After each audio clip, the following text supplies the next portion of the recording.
faut voir cette question de la construction et de la déconstruction sous l'angle théologique. La construction est une sorte d'athéisme, en fait.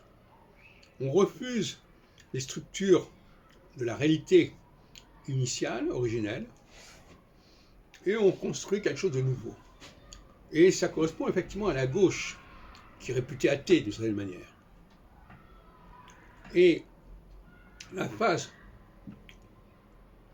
de déconstruction, une phase où l'on va rejeter toutes ces inventions humaines pour restituer le plan divin, pour restituer les structures de départ. Ce qui correspond plus ou moins à la droite. Alors, il est normal qu'en cette phase actuelle de déconstruction, de solsticialité, la gauche soit assez minoritaire.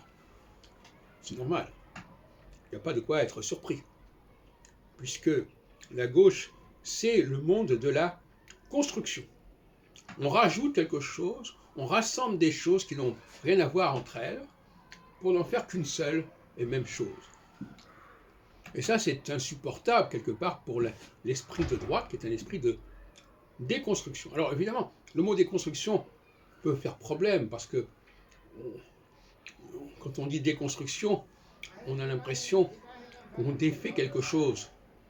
Mais on défait quelque chose qui a été confectionné, justement, qui a été fabriqué.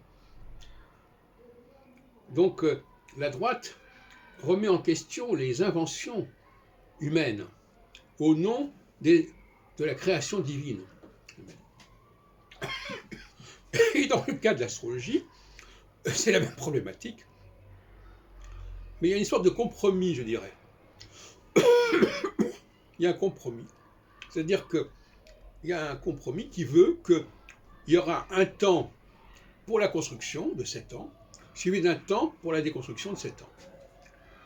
C'est le genre de compromis qu'on retrouve d'ailleurs dans la confrontation entre Proserpine et, ou plus exactement sa mère, Cérès Déméter, et Pluton, qui vont se partager le temps.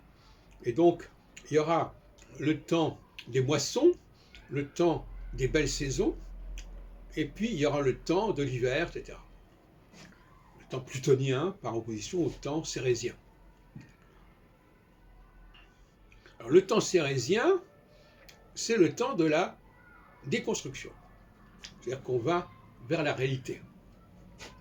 On veut assumer la réalité dans sa diversité extrême.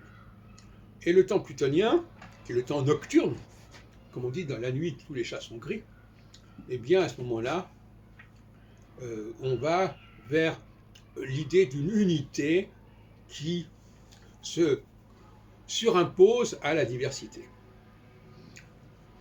Et d'ailleurs, à ce propos, il y a dans les textes judaïques des passages assez ambigus, notamment lors de l'office du Shabbat, parce qu'on célèbre la tombée de la nuit. Et célébrer la tombée de la nuit, c'est célébrer le temps de la construction. Or, le Shabbat, selon moi, est une construction israélite, une construction des gens d'en bas qui veulent se protéger contre les gens d'en haut. Parce que qu'est-ce que c'est que le Shabbat? C'est l'idée que, eh bien, le Shabbat, je ne travaille pas. Donc je ne suis pas au service de mes maîtres.